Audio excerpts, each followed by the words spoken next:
Pada dasarnya riset-riset mengenai politik itu kan pasti bersinggungan dengan banyak sekali hal yang kontroversial.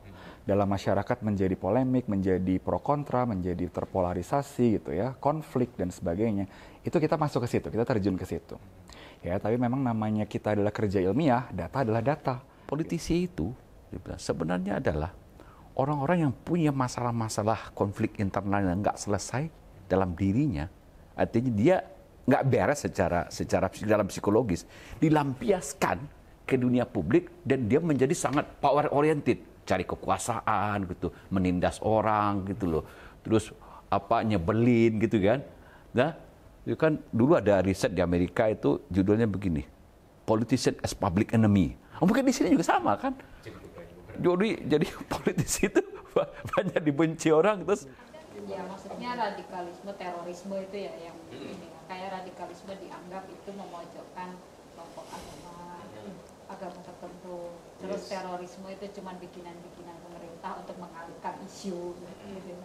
Ya itu sering sih ya, tapi dari awal saya melakukan studi terorisme ini itu dimusuhin orang itu dari awal, dibilang jualan agama lah gitu.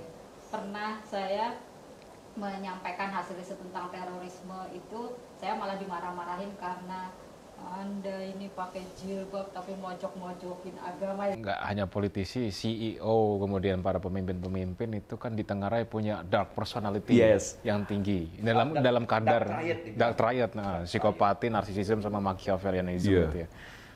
Selamat sore semuanya. Kita bersama Lab Psikologi Politik di sini di ruang perpustakaan UI.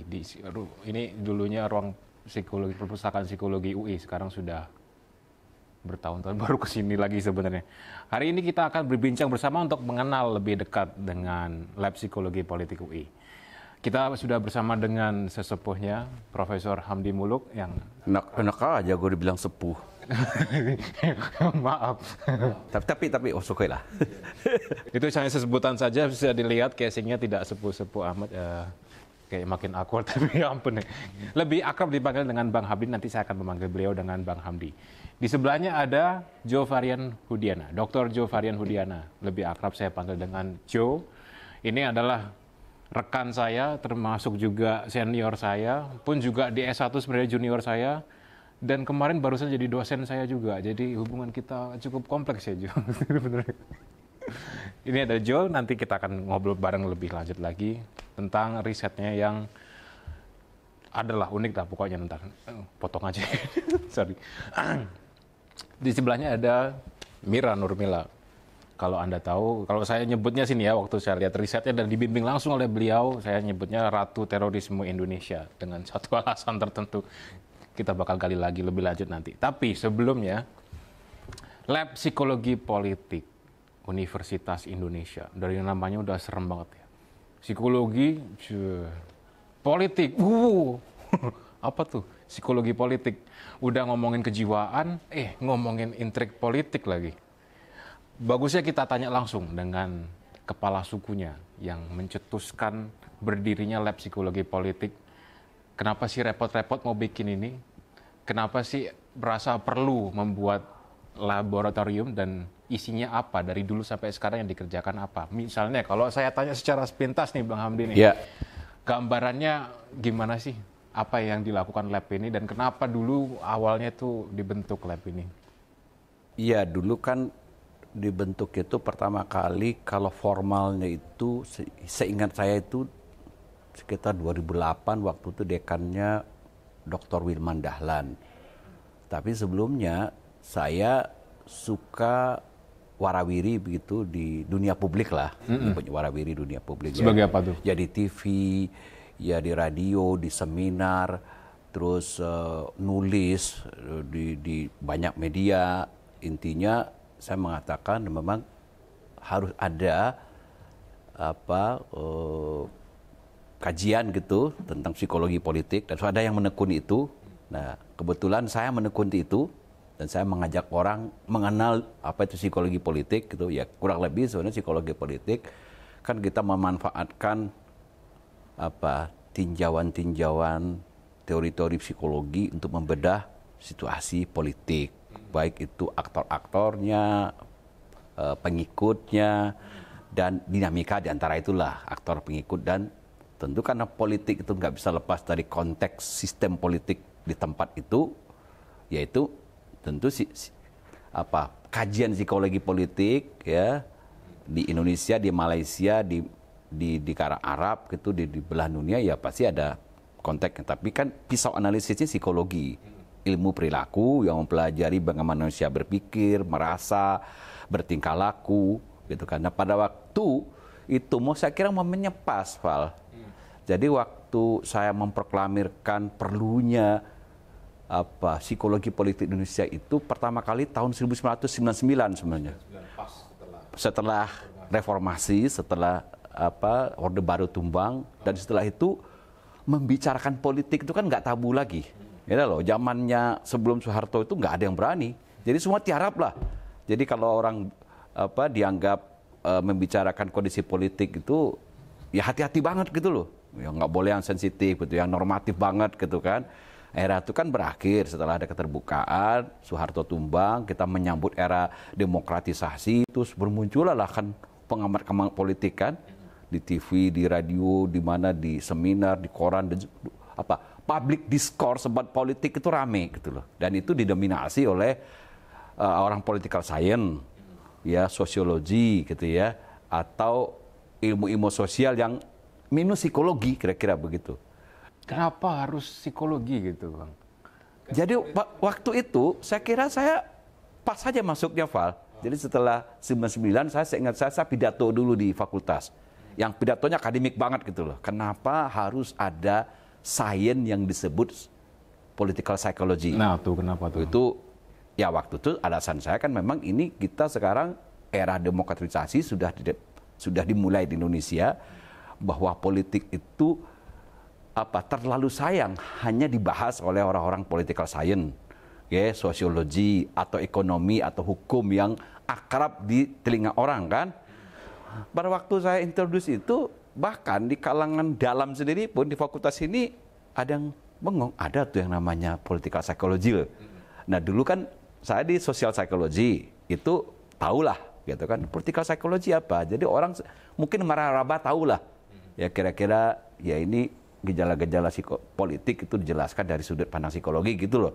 Cuma kan tuh nggak ada textbooknya gitu ya, belum ada yang memulai kajian-kajian. Nah, saya waktu itu introduce itu di pidato Dias. Nah di publik berbarengan paralel nih. Nah gitu. Nah pada waktu itu kan yang mendominasi betul yang saya sebut tadi ya, ahli-ahli politik gitu, sosiologi, ekonomi dan seterusnya. Tiba-tiba datang Hamdi Muluk yang bicaranya dari segi psikologi, bicarain politik. Nah, bahkan waktu itu, seingat saya gitu, di ruangan belakang nih kita di TV nih, di belakang itu kan suka ngobrol sama host sama narasumber yang lain. Dia bilang, emang ada ya Mas psikologi politik gitu? Ada dong, saya bilang gitu kan. Ya kan, kan politik itu juga perilaku.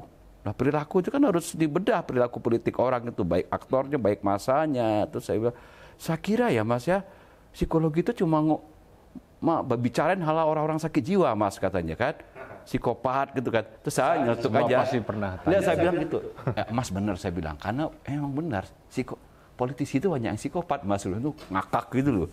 Di belakang layar, tapi di belakang layar. Off the record. Nggak apa-apa gitu kan. Candaan doang. Canda doang sama. Iya. Itu juga nggak Tapi di depan. meskipun nggak apa-apa juga. Ya nggak apa-apa. Gitu ceritanya Mas Sofwan. Nah setelah itu bergulir ya, terus baru setelah kan kita ada pemilihan presiden langsung 2004 kan. Nah itu sebenarnya mulai penting itu psikologi politik itu, karena perilaku pemilih itu penting. Kan dulu kan pemilihan ditentukan presiden misalnya oleh anggota DPR, MPR, yang 500 itu berunding, bermusyawarah, milih. Setelah itu kan 2004 pemilihan presiden langsung pertama kali kan. Nah itu survei opini publik itu sebenarnya itu adalah perilaku pemilih sebenarnya. Nah cuma itu dilakukan banyak oleh orang political science, karena orang psikologi belum masuk nih. Oke. Nah setelah itu 2004-2005. Nah 2009 saya bilang saya mau bikin studi tentang karakteristik calon-calon presiden, wakil presiden, tapi saya nggak mau ditulis itu di koran. Saya bikin acara serial di Metro TV, itu namanya Sosok Pemimpin. Itu 8 kali atau 6 kali menjelang hari H mau pemilihan presiden 2009, supaya nanti pemirsa gitu dapat gambaran. Jadi calon A ini begini, calon B begini, dibedah dari sudut psikologi politik, dan itu saya nggak tahu, lumayan lah pada waktu itu mungkin ratingnya, saya nggak tahu juga lah. Gitu. Tapi itu orang, setidaknya orang kenal, oh ada yang namanya psikologi politik. Setelah itu ya baru kita dekan membuatkan SK-nya lah begitu, bahwa didirikanlah lab psikologi politik di psikologi. Per tahun berapa itu jadinya? Ya mungkin 2008-2009, yang dekat-dekat situlah, saya lupa gitu. Kalau misalnya kita fast forward sampai saat ini, selain pemilu tadi, apa aja mungkin kalau disebutin sepintas nih Bang, yang ditangani? Kita tadi mulai dari pemilu kan, sosok pemimpin. Kalau sekarang kita fast forward belasan tahun kemudian. Nah setelah itu kan, pada waktu pertama itu kan saya mulai sendiri, saya ingat gitu loh. Itu agak lucu SK itu, saya ingat betul gitu loh. Di SK-nya Kepala Lab Psikologi Politik Hamdi Muluk, anggotanya nggak ada. Terus saya merekrut sendiri anggotanya dari mahasiswa S2, S3, dosen-dosen yang tertarik, dosen muda terutama. Ya, saya ingat gitu, dulu tuh ada Pak Wakil Dekan sekarang tuh di KIPLUPESI, Rizka Halida gitu loh. Terus tertarik gabung di situ. Tapi banyak mahasiswa S2, S3 yang gabung gitu kan. Saya S1 juga. Nah, mulai setelah itu saya katakan bahwa kan bidang cakupan area psikologi politik itu luas sebenarnya. Bidang kajian gitu loh. Ya. Terus kita bisa bicara macam-macam hal, ya. As long as itu menyangkut misalnya berkaitan dengan kehidupan publik kita, itu psikologi politik, kira-kira gitu. Kira-kira begitu ya. Jadi misalnya orang bicara, kalau misalnya ada konflik agama, ya psikologi politik juga. Orang bicara misalnya pertikaian antar suku, terus ada kerusuhan, terus waktu itu 2004, kan 2003 tuh meledak kasus bom Bali itu. Nah, lab psikologi politik saya terutama ikut juga waktu itu menggagas konferensi internasional pertama di Bali tentang terorisme. Saya bilang, ditanya juga, psikologi politik ngurus terorisme? Iya, saya bilang. Psikologi politik juga ngurusin perdamaian. Nah, kebetulan di dunia sana ada juga peace psychology. Orang-orangnya overlap dengan orang-orang political psychology, peace psychology, terorisme. Terus saya bilang, kalau gitu, terus apa lagi bidangnya? Kita bicara tentang selain perdamaian, konflik gitu, terorisme gitu loh. Terus hubungan antar umat beragama, gitu kan ya. Ya, terus ada lagi misalnya sekarang ya, kayak riset kita yang sekarang. Kita bicara kenapa ya orang rendah kepercayaan terhadap sains.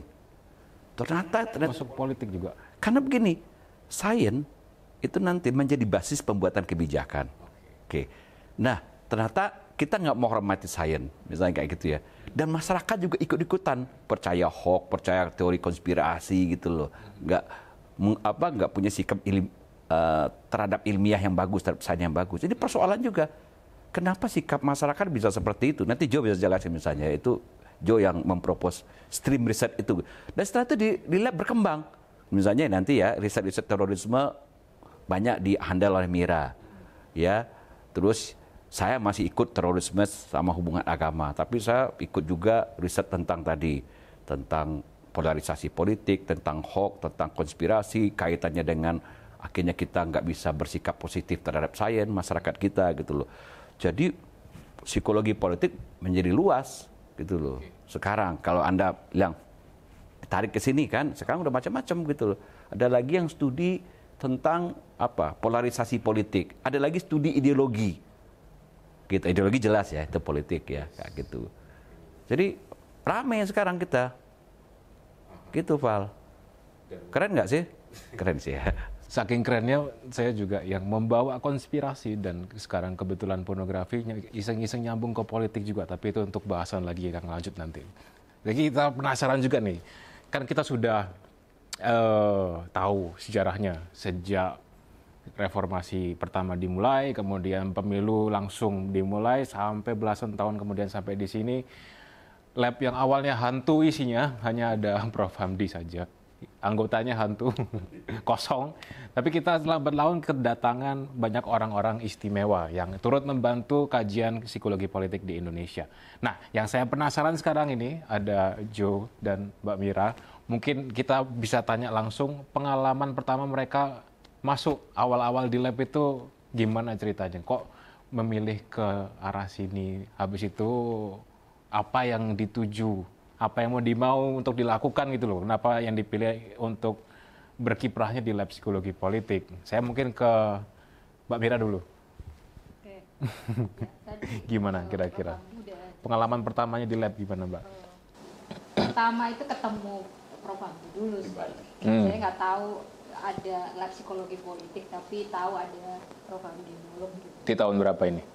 Tahun itu saya ingat karena saya baru pertama kali masuk S3 2005. Oh, 2005 pas itu, konferensi ya, terorisme itu. Studi disertasi saya tentang terorisme. Waktu itu Prof. Sarlito ya, Prof. Sarlito. Chairnya Prof. Sarlito. Terus saya masukin abstrak. Sama Prof. Sarlito saya disuruh ngomong kayak keynote. Jadi itu lucu banget. Saya baru jadi mahasiswa S3, terus tiba-tiba saya bukan di forum yang kecil-kecil gitu, tapi forum gede banget gitu ya. Terus itu baru pertama kali saya ikut konferen itu waktu itu. Jadi kayaknya Prof. Hamdi lihat saya kasihan gitu ya, kecil gitu ya, ngomongin itu yang gede banget gitu. Saya baru selesai studi literatur, terus saya suruh ngomong. Nah, terus ketemulah sama Prof. Hamdi, dikasih banyak jurnal waktu itu. Bacaan. Terus habis itu ketemu lagi di kayak tadi disampaikan kan overlap sama psikologi. Ketemu lagi di psikologi Prof. Hamdi lagi gitu kan. Terus studinya sama tuh. Saya ngomongin terorisme terus ya waktu itu. Nah, saya kan S3 di UGM ya, bukan di UI. Jadi kebetulan di UGM itu saya sendirian, nggak ada teman yang studi terorisme. Ya di terorisme itu adanya di UI waktu itu. Ada Prof. Hamdi, ada Pak Dekan ya Pak Dr. Bagus Takvin, ada Prof. Sarlito, ada Idam, ada Bu Yati juga waktu itu kan. Jadi ada inilah. Jadi terus kemudian saya jadi sering ketemu Prof. Hamdi lah di konferen-konferen yang topiknya memang membahas yang sama. Terus lanjut ke kolaborasi riset bareng. Saya setiap tahun ketemu Prof. Hamdi lah di konferen. Semua konferensi manapun di Indonesia, ini lagi orangnya. Karena Mira topiknya tentang terorisme tuh ada Prof. Hamdi. Lalu setelah saya pindah ke Jakarta, teman-teman ini banyaknya di UI, ketemulah masuk ke lab. Tapi sebelumnya tuh udah sering kita. Sih, karena riset bareng. Saya suka balik-balik juga ke tempat dia di Riau. Prof. Hamdi ke Riau, saya ke UI kadang uji disertasi juga bimbingannya Prof. Hamdi, riset bareng juga, kolaborasi jam dulu ya kita udah grand kolaborasi gitu, udah bareng keluar juga kolaborasi sama yang di luar. Nah pas pindah ke sini ya udah kayak rumah sendiri. Rumah aja, studinya udah banyak banget di sini. Nah masuklah tuh di lab waktu itu Mbak Rizka Halida lagi studi ya S3, jadi nggak vakum di lab itu. Bareng sama Mbak Winda Justisia waktu itu. Nah masuklah ini Mas Varianto Sama gitu. Abdan Sadiki. Ya yang belum tahu mau studi apa. Nah, gitu. Pas banget transisinya ini. Kita langsung ke Mas Jo. Gimana Jo, waktu pengalaman pertama masuk itu pas S2 ini atau dari S1 sempat udah terekspos apa itu lab gitu? Iya, jadi memang gini ya. Ini kalau misalnya Bang Hamdi ini kan rajanya di Lab Sipol, Mbak Mira ratunya Lab Sipol ya, di Padepokan Lab Sipol. Pangeran ini. Kalau saya santri, santri di Padepokannya.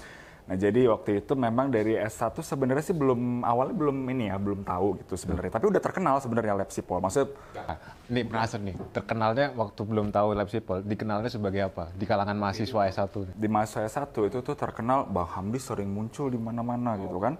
di Metro TV muncul gitu kan, di apa jadi pembicara juga untuk acaranya BEM, acaranya universitas gitu ya. Jadi kita mahasiswa satu sudah pada tahu gitu ya, sebenarnya lab Sipol tuh yang mana sih gitu. Cuman kan kita nggak tahu waktu itu mahasiswa tuh boleh masuk apa enggak ya di situ gitu kan. Nah baru setelah lulus S1 di situ saya kebetulan dapat kesempatan untuk beasiswa yang PMDSU, di mana promotornya adalah tak lain dan tak bukan adalah jelasin dulu Raja PMDSU. dari Lab Sipol Jelasin itu. Jo, PMDSU itu apa? Nah PMDSU itu program yang singkatannya tuh gini. Program magister menuju doktor untuk sarjana unggul. Jadi dari S1 itu langsung S3 gitu. Jadi nggak perlu S2 lagi. S2 sih sambil jadi paralel gitu. Bahasa kerennya fast track gitu ya. Fast track. Ya. Jadi kayak gitu. Jadi dan itu belajar di bawah bimbingannya Bang Hamdi sama Mbak Mira gitu. Ya jadi tadi seperti udah dibilang Bang Hamdi sama Mbak Mira juga, memang topik kajian saya terkait dengan sedikit juga nyerempet tentang motivasi dibalik kenapa orang pengen melakukan perilaku atau tindakan ekstremisme gitu ya. Salah satunya adalah terorisme. Ekstremisme kan luas ya. Jadi bisa ekstrim dalam mendukung terorisme, bisa juga ekstrim dalam mendukung ideologi tertentu dan sebagainya gitu.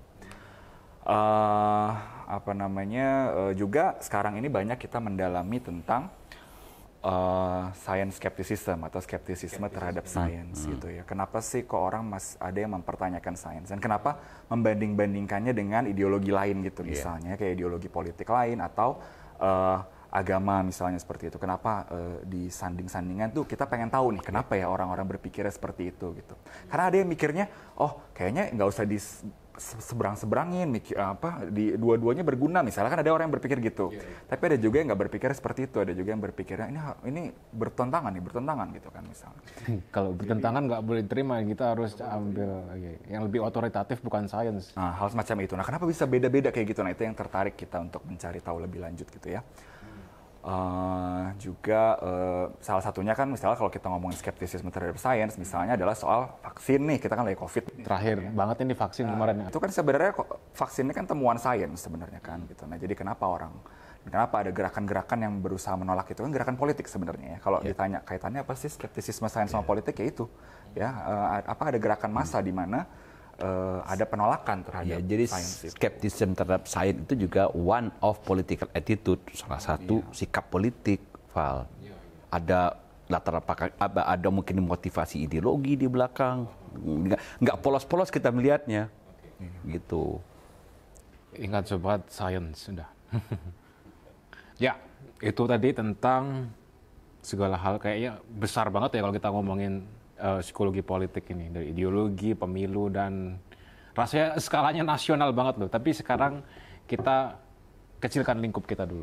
Kita di lingkungan kampus ini dan kita di lab psikologi politik kan pasti menangani mahasiswa. Ada mahasiswa yang kita ajari tentang psikologi politik, ada yang kita bimbing tentang psikologi politik di tugas akhirnya. Nah, yang saya penasaran nih, kira-kira mahasiswa seperti apa sih yang cocok untuk membahas fokus penelitian ini? Dari Bang Habdijo, Mbak Mira, ada ini nggak karakter tipikal yang biasanya klop sama psikologi politik? Dan mungkin kalau yang nggak klop tuh yang seperti apa gitu? Kalau saya yang pertama, saya tanya dulu, kamu masuk lab, saya ada pertanyaan penting ini.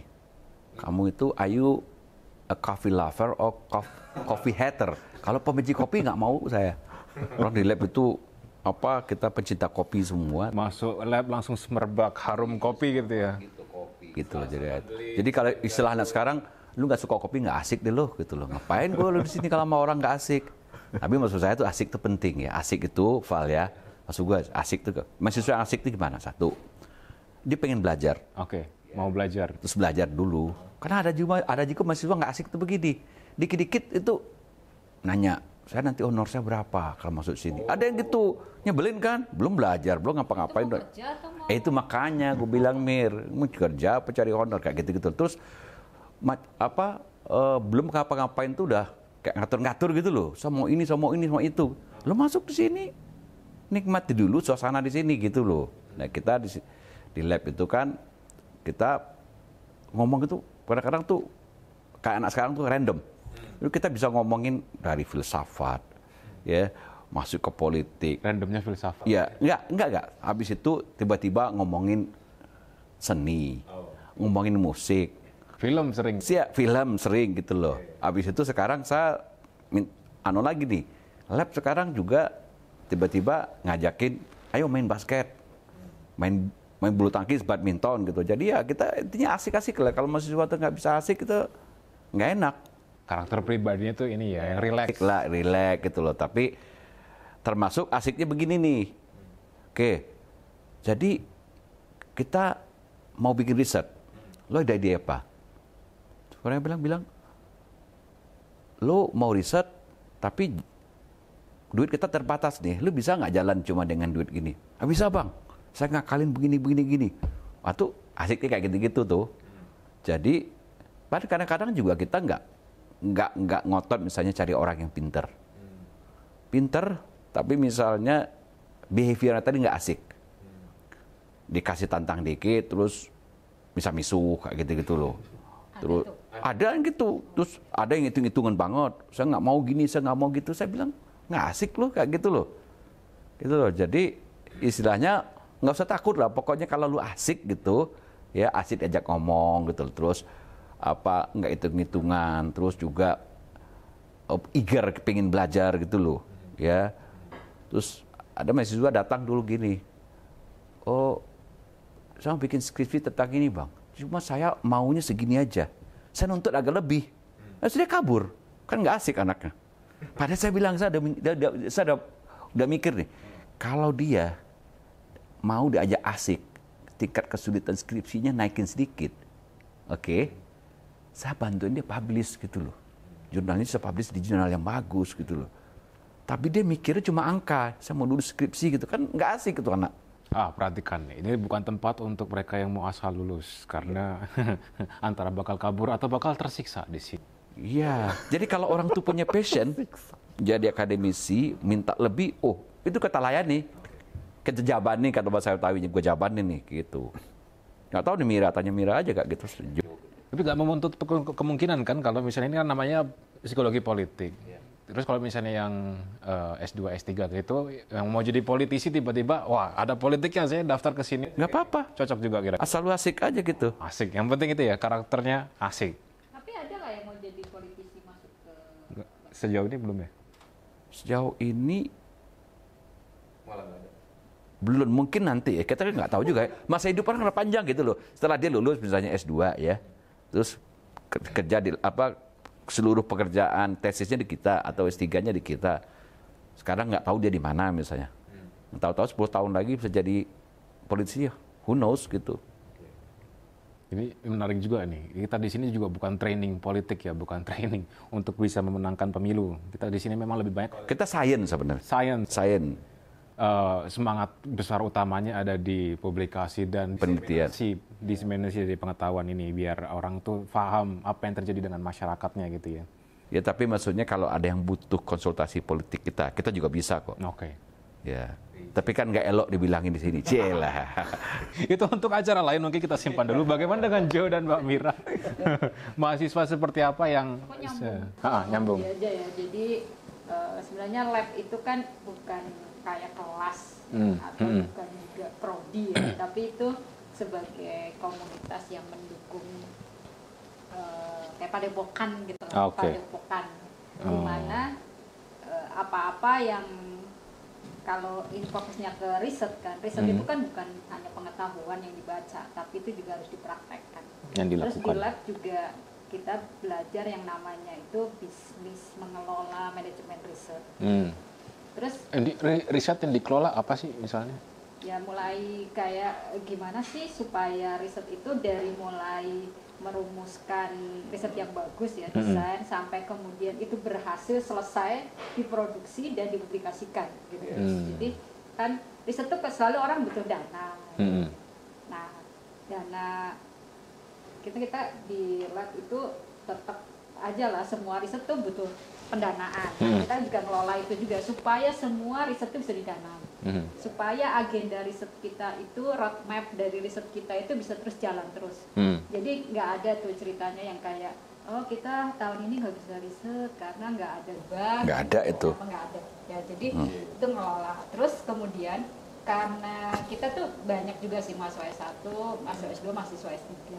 Ya, satu hal itu kalau misalnya mahasiswa S3 itu kan dituntut untuk menghasilkan model Tuh, atau teori novel tuh. yang baru gitu ya, ada kebaruan. Artinya kebaruan itu adalah sesuatu di luar yang ada di buku kan gitu kan. Nah, jadi kalau caranya belajar mahasiswa itu baca terus ya dibuat lalu kemudian muncul ide itu nggak cocok itu, nggak keluar. Yang ada ya ada dari buku doang. Makanya itu butuh satu pengalaman langsung gitu ya. Di dalam lab itu ada yang namanya kegiatan-kegiatan, itu bagian dari mentorship gitu ya. Jadi ikut riset-riset ya, terus interaksi langsung sama supervisor. Jadi kayak belajar hidup gitu lah, belajar hidup dari apa yang dipraktekkan gitu. Jadi bagaimana riset itu dilakukan. Contoh satu sebelum itu ya. Belajar hidup dari apa yang Belajar dipraktekkan. hidup langsung, praktek langsung gitu ya. Jadi kayak misalnya Satu kasus mungkin kayak apa tuh konkretnya biar kebayang di project yang mana. kalau kasus di saya nih misalnya, kalau ada anak nih, baru ada tuh anak semester S2 atau semester 1 bilang, "Mbak, saya mau riset tentang terorisme." Nah, apa yang kamu tahu tentang terorisme? Bacaannya gini, oh kamu belum banyak tahu nih. Saya jeburin dulu dia. Ikut nih jadi interaksi wawancara sama teroris. Saya kenalin dulu sama teroris, libatin di proyek-proyek sama teroris. Jadi si mahasiswa ini butuh yang namanya outsource dari lab, resource-nya lab itu kayak networking, ya dana, terus kemudian juga peluang-peluang yang lain. Kan juga kita pengen juga riset itu berimpact, jadi ada ininya ke policy. Ya. Kan kalau mahasiswa itu belum punya belum punya network ke pemerintahan. Kalau misalnya mau bikin policy paper, bikin analisis kebijakan, gimana komunikasiinnya tuh ke pengambil kebijakan? Kalau misalnya saya sama Prof. Hamdi, ini bisa ngomong ke siapa ya ini ya? Ini kita punya studi kayak gini, nah nanti Prof. Hamdi bicara dengan siapa? Nah awalnya saya dulu juga fokus aja nih sama ngerjain riset kan. Tapi terus kemudian Prof. Hamdi ngajak ketemu sama Prof. Jadi saya kenal beberapa orang. Terus saya ngajakin Noval juga, gitu kan, Noval juga cerita, ngajakin Joe juga. Jadi network itu kan sesuatu yang harus dibangun dari proses ini ya, proses langsung kita berinteraksi. Dan sebagai akademia kita itu juga perlu membangun network untuk membangun reputasi kita. Tapi kalau misalnya kita lagi masih jadi mahasiswa, apalagi S1, S3 sekalipun, tentu kan masih terbatas. Nah itu butuh. Nah ini nggak ada nih di kelas nih. Itu adanya di lab. Nah ini makanya bisnis dari proses manajemen risetnya itu tuh belajarnya di lab, ceburin. Gitu. Kalau banyak ada yang ini riset mahasiswa S3 harus punya impact, ya langsung ke masyarakat. Salah satunya misalnya belajar analisis kebijakan, nulis policy brief. Nah kalau di kita jeburin langsung, tulis dong nanti kita kirim ini kemana gitu. Nah jadi hal-hal seperti ini itu diperlukan ya, oleh mahasiswa dalam belajar, tapi langsung praktekin ini. Nah Jo, lu merasa diceburin nggak Jo? Dijerumusin nggak? Jerumusin nggak? Mahasiswanya dijerumuskan juga. Dijerumuskan tercebur ke jalan yang benar. Ya jadi kalau ditanya ya sebenarnya sudah diwakilin semuanya ya sama Bang Hamdi dan Mbak Mira tadi gimana gitu. Tapi ya dan itu saya aplikasikan ketika nyari mahasiswa bimbingan gitu. Apa yang saya dapat ilmunya dari Bang Hamdi, dari Mbak Mira itu oke, berarti nyari mahasiswa yang memang mereka mau untuk melakukan hal semacam itu gitu. Ada tipikal karakternya nggak atau? Ya kalau kita bilang soal karakter ya misalnya mahasiswa UI kan udah terkenal katanya udah lulus SIMAK yang katanya susahnya minta ampun gitu kan, konon katanya susahnya minta ampun, berarti kan artinya udah dalam tanda kutip udah bisa lah ya gitu untuk melakukan. Itu bukan kodor loh, dalam 2 tahun terakhir rata-rata yang masuk ke psikologi itu nilai paling tinggi. Tahun ini juga. Tahun ini juga. Di Indonesia itu paling tinggi untuk Saintek itu FKUI. Jadi orang-orang paling ketat. yang soshumnya psikologi. Jadi bukan konon lagi. Iya, betul. Betul. Udah terbukti dari data ya. Iya. Berarti ini bragging evidence based gitu. Boleh. Terus kalau udah terseleksi, kita udah dapet yang top kelasnya dan udah siap tempur di dunia sains ini, apa berikutnya? Iya, jadi sebenarnya ya kalau udah soal yang pintar-pintar ya semua udah pintar gitu sebenarnya gitu ya. Nah, Dasarnya udah pintar ya. Udah pintar gitu. Nah, tapi kan setelah itu kan tadi itu misalnya Bang Hamdi bilang kamu maunya lulus doang misalnya gitu. Enggak, kalau saya di awal saya akan bilang gitu. Kamu nanti ketika udah ngerjain skripsi, tesis, kamu nggak akan cuma selesai didapat nilai itu gitu. Kamu nanti juga perlu, nanti kita bakal susun skripsi kamu, tesis kamu untuk jadi proyek publikasi misalnya. Atau jadi proyek untuk paling misalnya, conference ya. paling tidak conference minimal gitu. Jadi bisa mereka belajar mempresentasikan riset-riset mereka di konferensi-konferensi. Termasuk Gitu. network juga. Termasuk Termasuk network. Conference kita maunya conference yang high ranking. Jadi nggak conference abal-abal kira-kira gitu. Conference di mana ahli-ahlinya ngumpul. Ceburin di situ. Ngomong kamu di situ di conference. Ketemu sama profesor-profesor top yang kamu cuma lihat di buku. Betul. Siapa ini Yang buku? kutip. Ini kutip gitu kan. Dan biasanya di skripsi dalam kurung siapa gitu. Oh, ketemu tuh. Tuh Badi, terus satu conference kayak Joe gitu kan. Pernah itu juga dikulitin kira-kira. Tapi nggak usah. Satu besoknya dia presentasi lagi dipuji. Kan enak tuh, dapat pujian, dapat kritikan, dua-duanya dapat. Belajar itu. Gitu.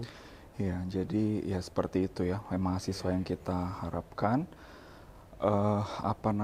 Untuk soal apa sih namanya tuh, dari segi apakah memang bisa ya mahasiswa S1 misalnya ngelakuin itu, S2 ngelakuin itu gitu, itu kan bukannya terlalu berat ya? Kenyataannya enggak tuh, banyak ya mahasiswa satu S2 yang pada bisa ternyata gitu. Syaratnya tuh harus suka baca. Karena kalau psikologi politik itu kan multidisipliner ya sebenarnya. Sebetulnya ya. Jadi kalau teori-teori dasar di psikologi mungkin belum dapat nih, ya kalau untuk kajian psikologi politik, maka dia itu memang harus suka baca yang lebih dari yang dapat di kelas-kelas itu. Memang kuncinya itu sih. Kalau awalnya misalnya bacanya belum banyak, ya ntar kalau di lab ya Prof. Hamdi itu kan kalau masalah resource bacaan ya. Ya, resource bacaan. Jadi kan selalu itu nggak ada alasan di Nggak ada alasan, nggak ada bacaan. Kurang gitu referensi. kan. Saya marahin itu. Karena apa sih yang sekarang itu kan nggak kayak zaman dulu ya. Yes. Zaman dulu saya S2 itu kalau mau dapet jurnal itu harus ke perpustakaan, ngambil jurnalnya mungkin di atas gitu, ngambilnya banyak, dibendel gitu kan, Iya. ke fotokopi. Atau kalau nggak ada di Indonesia bukunya ada teman dari luar negeri nitip Iya, kayak gitu-gitu. Kalau sekarang kan juga Bisa diakses semua. jadi Iya. ya dipaksa untuk baca. Untuk mengakses semua informasi yang kaya itu kita harus siap untuk memprosesnya ya. Iya, dan di lab satu lagi, berarti betul tadi kita kan menciptakan ya ekosistem deh, kayak padepokan lah ya, gitu ya. Jadi kita senang kalau tiap hari ketemu, terus sama juga mahasiswa itu kalau misalnya punya inisiatif, itu kan senang gitu loh. Jadi jangan berharap semua seperti terstruktur gitu misalnya. Enggak, jadi kan itu bagian juga dari pelajaran gitu loh. Tiba-tiba kita ngajarin sesuatu yang dia harus hadapi yang nggak terstruktur. Tiba-tiba dia mentok kan. Gitu, waktu itu udah mentok gitu loh. Saya bilang, oke, kamu mentok ke situ. Nanti saya telepon si politisi itu ya, kamu datangin gitu. Minta duit ke dia gitu. Memang bisa bang? Bisa, saya bilang. Minta duit aja, maksudnya dibiayain risetnya. Bisa tuh. Kayak gitu-gitu ya. Nah itu kan nggak ada di bangku kuliah yang Mira tadi bilang. Gitu. Siap tempur lah pokoknya ini. Iya, gitu loh. Jadi Jadi perangnya sudah banyak di sini. istilah Jadi kita harus siap itu, tempur aja ini. orang itu jangan kalau misalnya satu kali mungkin kita tekan gitu, habis itu dia misalnya melo terus kabur gitu, nggak asik tuh orang, gitu loh. Iya. Tapi ini Mas Joni sebagai dulu santri di lab pernah merasa tertekan nggak? Gini ya, kalau namanya mahasiswa S3, tertekan tuh udah pasti. Betul. Keniscayaan. Ini bisa bersaksi juga. Gimana kalau akhirnya masuk lab lagi? Jadi survival nih gimana? Jadi Nah. saya yang nanya, Mas. Nggak apa-apa. Ya justru dari situ kan kita jadi belajar sebenarnya gitu. Kadang-kadang kan saya harus ngerjain waktu itu disertasi sampai 5 kali ya, ngulang lagi 5 kali. Ngulang dari awal 2 kali, 3 kali. Tapi dari situ akhirnya jadi paham, oh ternyata kuncinya ini, oh ternyata dasarnya ini, oh ternyata yang harus dilakukan tuh ini. Gitu. Sambil juga dengan kerja dengan berbagai proyek yang ada dengan Bang Hamdi dan Mbak Mira juga. Dari situ kan terasah sebenarnya soft skill-nya kita di situ kan. Banyak dalam banyak hal kita jadinya lebih terampil untuk skill-skill yang berguna dalam kehidupan kita. Sebagai akademia. Akademia. Jadi ada mahasiswa nanya ke saya gitu kan, Bang, dia bilang, itu si Joe itu hebat banget, diajarin apa aja di lab gitu. Terus dalam tanda kutip, dia anaknya itu senang, saya kibulin aja. Joe itu nggak pernah saya ajarin statistik, nggak pernah saya ajarin metodologi filsafat yang berat-berat itu. Terus diajarin apa? Seingat saya cuma ngajarin dia itu gimana cara cari tiket murah ke luar negeri. Terus bayar conference yang ya oke. Terus saya bilang gimana ngakalin gitu, cari buku yang nggak bisa ditembus, ngehacknya. Terus gimana caranya dapatin Airbnb murah. Jadi kalau kita traveling kemana-mana gitu, nyambung pesawat kemana, oh itu doang yang diajarin si Joe. Iya sebenarnya sih, gitu doang ya. Terus dia bilang, semangat deh, kalau gitu saya juga boleh masuk lab deh, kalau cuma gitu doang tuntutannya katanya gitu. Iya gitu ya. Dia belum tahu ada apa di dalamnya. Oke, itu sepintas tentang kalau mahasiswa mau merasakan apa kegiatan di lab dan ketika kalian masuk pertama kali apa yang bakal dialami kurang lebih seperti itu. Kuncinya asik dan siap tempur, resource insya Allah kita sudah siap semua untuk bergerak kemanapun celah. Tapi ya, harus diingat loh, kita yang namanya sikap-sikap normatif sebagai akademia itu, kita itu kudu harus, jadi jangan dipikir kita asik terus kita nggak strict dengan academic attitude ya. Maksud saya ya kalau ngerjain disertasi kita nuntut disertasi terbaik, nulis juga nulis yang baik, semua etika ilmiah kita ketat gitu loh. Jadi soalnya kita ketat urusan ilmiah, tapi kita supaya itu lab itu jadi asik ya kita membuat suasananya jadi lebih cair seperti di Padepokan, betul perguruan silat gitu loh. Kadang-kadang ada santri kok santri ya, kalau itu santri ya, kalau di Pendekar Shaolin itu apa ya? Ya murid ya, gitu kan, katanya teach me master kung fu, teach me kung fu, gitu. Kakak pertama, kakak kedua, itu ada di kita gitu juga. Jadi terus kayak gitu. Jadi tapi di luar itu semua juru-juru silat kan harus kita kuasai lah gitu loh. Jadi kami udah tahu lah caranya gimana tuh membekali ilmu-ilmu silat itu. Iya. Jadi buat pemirsa semua, kalau mau melihat kualitas seperti apa yang dimaksud oleh Lab Psikologi Politik, bisa dilihat membernya siapa aja, atau paling enggak silakan search di Google Scholar Hamdi Muluk, Jovarian Hudiana, dan Mira Nurmila. Publikasinya seperti apa, silakan dibaca, ya kurang lebih kualitas seperti itu yang mungkin dimaksud. Oke, kita masuk ke hot questions. Hot questions. Hot ini gawat, hot. Nggak gampang kok ini nggak susah-susah amat. Cuman begini, kita nggak mau memungkiri bahwa ada banyak pertanyaan di Lab Psikologi Politik yang mungkin ini menyangkut ya politik juga nanti tentang otoritas atau ideologi, ini orang mendukung siapa. Tapi kita tanyakan aja sekarang untuk mencari clarity. Sebenarnya yang dilakukan Lab Psikol itu apa sih? Terkait hal-hal yang mau saya tanyakan di hot questions ini. Oke, kita mulai dari pertama aja. Mungkin ini bebas yang mau jawab siapa, kita langsung ini ya, saling nimpalin aja. Yang pertama kan ada psikologi politik, ada politik. Pasti ketika masa pemilu yang sebentar lagi, apakah ini nanti akan condong ke salah satu ini atau jadi konsultan atau gimana? Apakah kita sebagai peneliti sainsnya atau juga nanti ada kecondongan masing-masing untuk mendukung siapa di politik ini? Gimana? Ya kalau kami kan prinsipnya ini lab kajian. Oke, kita lakukan kajian psikologi politik sebaik-baiknya. Nah, misalnya itu katakanlah ya, ada pihak PA yang tertarik untuk mendanai, tapi kami nggak boleh disetir. Kami punya prinsip bahwa kita melakukan sesuatu pekerjaan ilmiah as it is gitu, sebagaimana harus dituntut oleh standar ilmiah yang jelas gitu. bahwa misalnya itu punya satu kandidat misalnya merasa itu poinnya penting buat diambil, ya silakan aja kayak gitu. Atau misalnya di lab ini ada berapa, atau nanti mahasiswa S2, S3 kita juga ada yang secara pribadi dia punya preferensi untuk satu pasangan, katakanlah pres capres gubernur, itu hak pribadi lah. Kita debat di grup seperti biasanya ya waktu. Iya biasa aja gitu, gak terberbeda. Yang penting kalau di kita koridornya jelas, akademik gitu loh. Nah itu Val, nggak masalah sih sebenarnya. Dari Mbak Mirajo mungkin kalau untuk ada tambahan nggak, atau nggak mau ikut-ikut politik? Kalau saya nggak ikut-ikut. Oh, in general nggak usah ikut-ikut. Pertama karena studi saya memang walaupun di psikologi politik itu bukan terkait voting atau apa, tapi lebih banyak ke konflik, terorisme, ekstremisme ya, yang dan juga agama. Ya di topik-topik tertentu, isu-isu tertentu tuh ada kaitannya lah ya, misalnya dengan sikap terhadap pemerintah yang sedang berkuasa atau apa. Tapi bukan di mendukung salah satu calon sih, karena ya gini ya, ngomongin politik itu sendiri tuh udah sensitif ya kalau di kita ya. Di sosial media itu udah sensitif.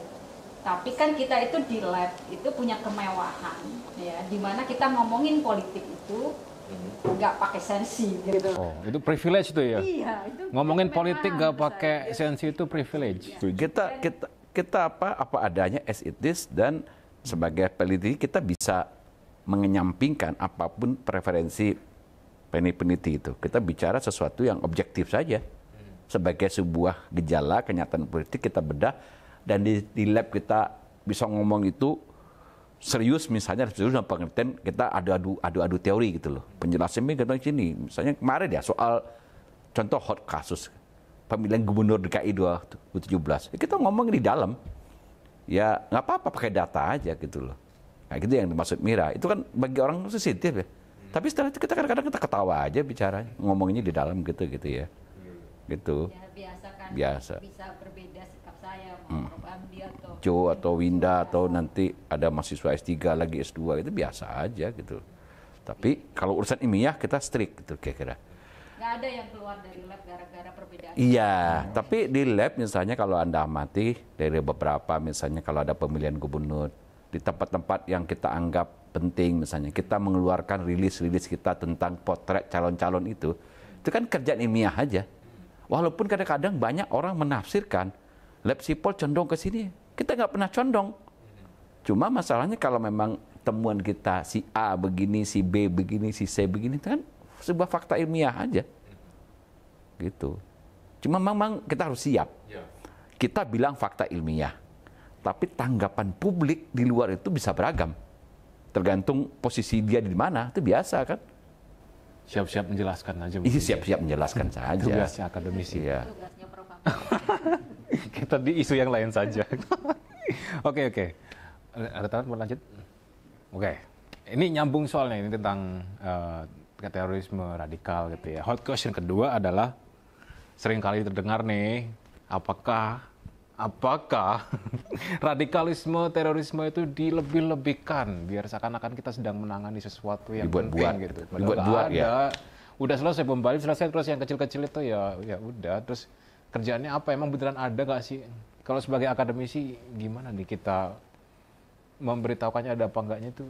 Ya maksudnya radikalisme terorisme itu ya yang ini kayak radikalisme dianggap itu memojokkan kelompok agama tertentu. Terus terorisme itu cuma bikinan-bikinan pemerintah untuk mengalihkan isu gitu. Ya itu sering sih ya, tapi dari awal saya melakukan studi terorisme ini itu dimusuhin orang itu dari awal.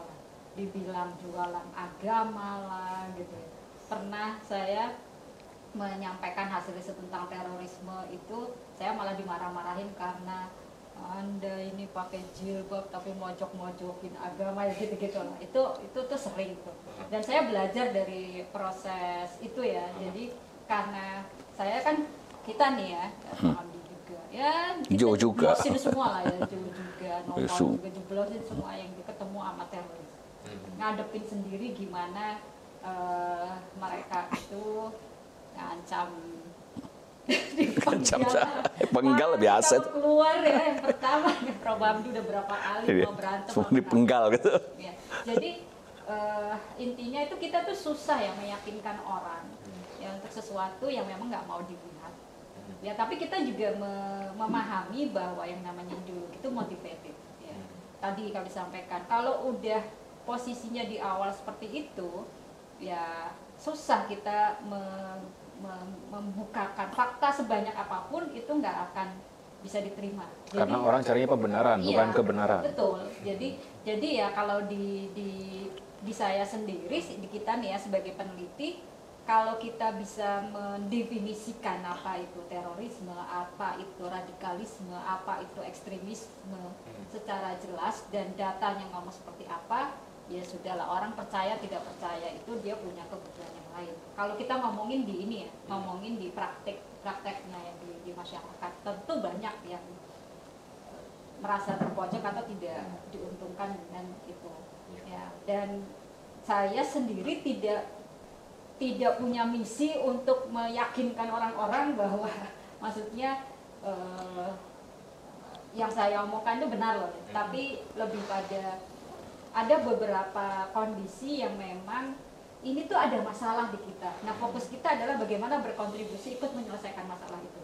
Sebagian yang lain merasa bahwa kamu mengada-ada dan lain sebagainya, ya sudah lah. Tapi kita memang lihat ada masalah ya. Misalnya kalau kayak perbedaan sikap politik atau perbedaan ideologi yang kemudian justru menimbulkan kekerasan. Nah kita kan nggak mau terjadi kayak gitu. Nah kita kontribut di situ ya, gimana mencegah itu ya. Pro kontra itu di isu seperti ini tuh biasa. Jadi, ya. Menyambung sedikit dari situ ya, ya ini kan sebenarnya yang dia bilang Bang Hamdi dan Mbak Mira, pada dasarnya riset-riset mengenai politik itu kan pasti bersinggungan dengan banyak sekali hal yang kontroversial. Dalam masyarakat menjadi polemik, menjadi pro kontra, menjadi terpolarisasi gitu ya, konflik dan sebagainya. Itu kita masuk ke situ, kita terjun ke situ.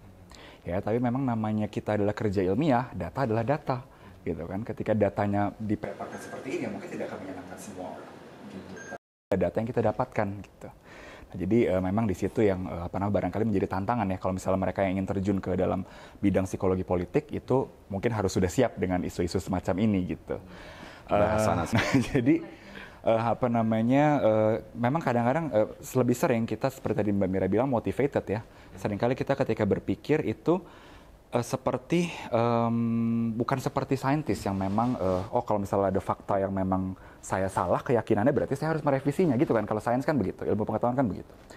Kenyataannya kan kebanyakan orang tidak seperti itu. Kebanyakan dari kita biasanya berpikir kalau dia tidak sesuai dengan keyakinan awal saya berarti udah pasti salah gitu. Nah itu yang barangkali jadi challenge dalam studi-studi tentang politik, gimana kita memberikan data dan fakta kepada masyarakat seperti itu.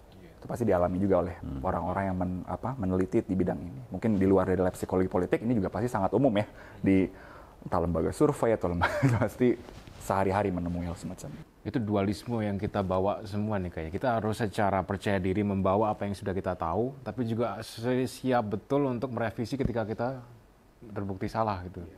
Itu di satu sisi sih menurut saya juga perlu ya kita perhatikan ya, kayak respon masyarakat. Itu juga sering membuat saya tuh harus refleksi ya, melihat lagi apakah, jadi kita harus lebih berhati-hati lah ya, gitu. hati-hati. Apakah ini memang memojokkan, apakah memang ada bias kan, kita tuh manusia bias lah ya. Jadi itu justru membuat kita jadi lebih berhati-hati, terus sadar pada posisinya itu di mana sih. Ya, karena yang namanya ideologi tadi, begitu kita ambil posisi yang itu tidak, ya kita udah berusaha di tengah aja, itu kadang susah dari bias.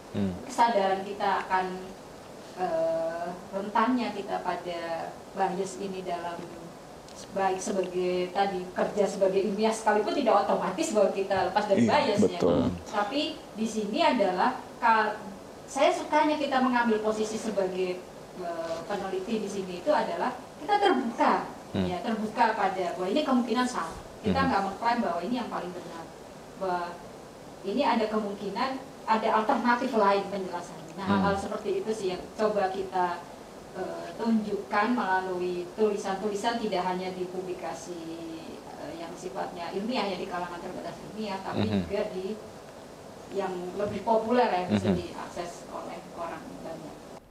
Ya, ini namanya akademisi ya, mau dipanas-panasin pakai hot question malah dapat kuliah kita. Tapi ya, kalau apa itu bagaimana kita menjawab, biasanya ini juga gambaran kita menjawab pertanyaan publik, mau dipanas-panasin, yang keluar malah kuliah. Tapi misi utama kita adalah untuk mencerdaskan dan memberikan gambaran yang terjadi sama kalian tuh seperti ini loh. Mau pahit-pahitnya gimana, ya tinggal kita atur saja untuk ini, sensitivitas kita. Mana yang bisa disampaikan ke publik ini, mana yang bisa disampaikan lebih luas. Itu mungkin yang perlu kita ini ya perhatikan. Termasuk salah satunya memperhatikan bias kita sendiri. Kalau kita suatu waktu keseret ke satu keyakinan yang mungkin kita salah, bisa jadi salah di situ. Oke. Ya, lanjut satu lagi deh kayak begitu. Jadi nggak hot-hot banget sih. Cuman mungkin pertanyaan buat orang yang non psikologi ya. Kalau tahu psikologi ada politik, di psikologi klinis atau psikologi kan ada istilahnya abnormal gitu ya, atau gangguan. Di psikologi politik ada nggak sih kayak gitu? Apakah itu orang yang abnormal secara politis atau masyarakat yang kita anggap patologis atau abnormal, sesuatu yang perlu kita waspadai dan sesuatu yang perlu kita tanda kutip intervensi atau obati Kalau gitu. kita ngomongin ekstremis itu kan Nah, ini berarti pasti di luar ini. normal kan? Ya, betul. Ya, kalau dari Mbak Mira ekstremis nih ya. Tapi bukan patologis. Hanya kecenderungan yang perlu kita waspadai untuk ini ya. Karena ada kesehatannya. konsekuensinya kan. Konsekuensi. Kalau orang punya sikap ekstrim itu punya konsekuensi di pilihan cara berpikir, sikap dan perilakunya. Tapi itu mungkin begini Val ya. Dulu ada kutipan yang paling terkenal dari Harold Laswell itu yang mendefinisikan politik itu sebagai who get what, why, when, siapa dapat, apa, kapan, gimana, dan intinya kan jelek lah politik gitu. Laswell itu kan bilang begini, jadi politisi itu sebenarnya adalah orang-orang yang punya masalah-masalah konflik internal yang nggak selesai dalam dirinya, artinya dia nggak beres secara dalam psikologis, dilampiaskan ke dunia publik dan dia menjadi sangat power oriented, cari kekuasaan gitu, menindas orang gitu loh, terus apa nyebelin gitu kan. Nah, itu kan dulu ada riset di Amerika itu judulnya begini, politician as public enemy. Mungkin di sini juga sama kan. Jadi politisi itu banyak dibenci orang terus. Ada riset tentang trust itu. Politisi Ya paling rendah. Ya, di survei kita juga sama kan. Politisi sebagai individu ataupun juga lembaga yang dianggap merepresentasikan tempat berkumpulnya politisi, DPR itu paling rendah trustnya. Jadi artinya yang Noval tanyakan tadi, ada persepsi publik orang masuk ke politik orang nggak beres kira-kira begitu. Jadi mungkin bisa jadi secara psikologi nggak normal nih, bisa aja gitu. Tapi saya ingin menggarisbawahi, politik itu adalah sesuatu yang tidak bisa kita hindari dalam konsekuensi kita bermasyarakat, berbangsa, berbudaya, bernegara. Itu kan dunia yang memang inheren, dunia publik gitu loh. Jadi agak aneh sebenarnya ketika dunia publik ini diatur ya dengan sistem politik misalnya, tapi orang emoh dengan politisi misalnya, emoh dengan lembaga terus punya trust yang rendah. Terus mungkin pertanyaan Noval tadi jadi relevan. Ya jangan masuk politik itu orang-orang sakit semua kayak gitu. Laswell punya buku itu ya, apa Psychopathology in Politics itu keren, terkenal di tahun 50-an itu. Nyambung dikit dengan itu, Bang, nggak hanya politisi, CEO, kemudian para pemimpin-pemimpin itu kan ditengarai punya dark personality yang tinggi dalam kadar dark triad, psikopati, narsisisme sama Machiavellianism gitu ya. Iya, maybe mungkin gitu. Iya, Jo. Gimana Jo? Iya, jadi abnormalitas atau ada banyak ya contoh-contoh pemimpin politik yang memiliki sisi-sisi gelap yang bisa kita ukur sebenarnya secara psikologis, kita bisa observasi. Saya katakan gitu. Hitler misalnya gitu kan. Iya, banyak tokoh-tokoh politik yang powerful tapi ya punya sisi gelap misalnya gitu. Betul, narsisistik misalnya, sangat meninggikan dirinya sendiri gitu.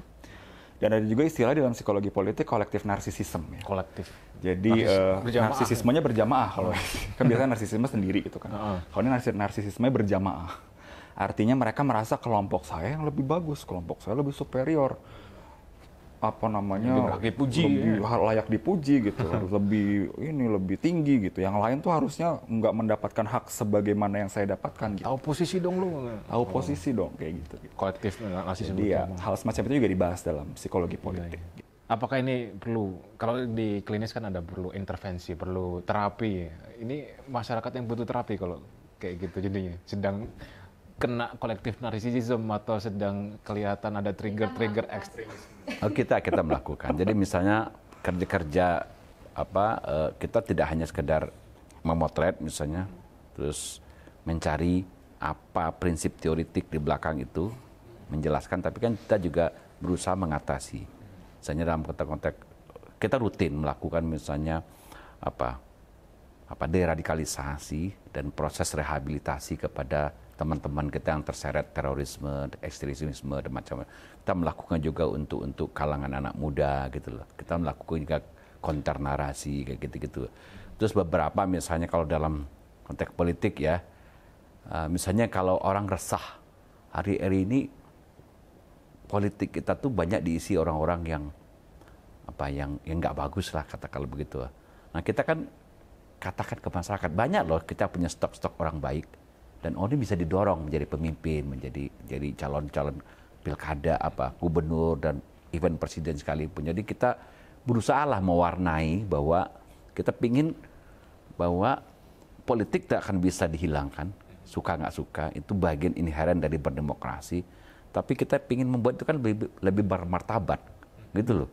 Bermartabat, dan salah satu kontribusi yang kita lakukan ya kita dorong orang-orang baik misalnya. Gitu untuk masuk ke dunia publik gitu. Nah dulu ada yang bekerja sama saya ya, itu saya juga ikut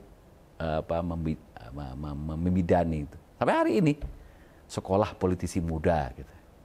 Kita rekrut orang-orang yang kita anggap potensial menjadi politisi yang baik, kita didik gitu loh. Bekerjasama dengan yayasan Satu Nama tuh di Jogja itu. Gitu ya kayak gitu-gitu. Jadi banyak sebenarnya kita bisa lakukan, Pak. Gitu. Ya, di luar publikasi. Jadi ternyata itu juga ini ya. Kita secara aktif berperan untuk menghidupkan, mewarnai, dan menjaga kesehatan mental publik dari segi psikologi politik seperti itu. Oke. Itu semua dari kita, teman-teman. Terakhir, pesan sponsor kita. Jadi anak-anak S1, S2, S3, jangan takut masuk ke lab psikologi politik. Itu nggak angker kok. Asik kok sebenarnya, gitu. Itu pesan penutup dari Prof. Hamdi. Kita akan mendengarkan juga dari Jo, gimana kalau pesan penutupnya dari diskusi kita sore ini? Ya intinya kalau mau belajar langsung ke lapangan, mau belajar langsung dengan keseharian terkait dengan politik gitu ya, dan fenomena politik, jangan takut masuk ke lab psikologi politik. Begitu aja.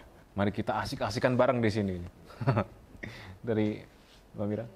Satu aja ya, Bang Bayu. Jadi kalau mau belajar riset tentang topiknya politik yang tadi di dalamnya ada macam-macam itu, yang mungkin awalnya itu belum tahu dan dalamnya, jangan khawatir kalau di lab psikologi politik semua siapapun, peneliti muda, senior ataupun ada kepala suku juga tadi, nggak akan sendiri deh. Ya, jadi akan selalu merasakan ada kakak nomor 1, 2, kemudian juga ada support system ya, kemudian ada kayak keluarga lah ya, kita nggak akan sendirian nanti. Kalau bingung nggak bingung sendiri tapi bingung bareng. Kalau misalnya lagi semangat itu juga nggak akan sendiri, yang lain akan. Kalau lagi kaya bareng-bareng, berangkat ke luar negeri rame-rame. Kalau lagi susah. Makan nasi padang di lab bareng. Iya. Sambil yang penting selalu ada kopi. Oh, oke. Ya, sumber kebahagiaan kita, kopi akan selalu tersedia di lab. Ya, itu sementara dari kami. Anda bisa melihat kami dimanapun kami berada nanti dari sosial media masing-masing pun, nanti kita juga muncul di beberapa YouTube dan banyak lah. Nggak susah untuk menemukan kami. Tapi kalau mau bermain langsung, nantikan apa nggak tahu. Sorry, cut dikit. Jika Anda ingin berdiskusi langsung dengan Lab Psikologi Politik, kita ada Instagramnya dan ada channel YouTube-nya dan ada website-nya juga. Silakan kontak kami dari channel manapun dan kita akan dengan senang hati untuk menyambut diskusi itu. Oke, terima kasih dan sampai jumpa di lain kesempatan.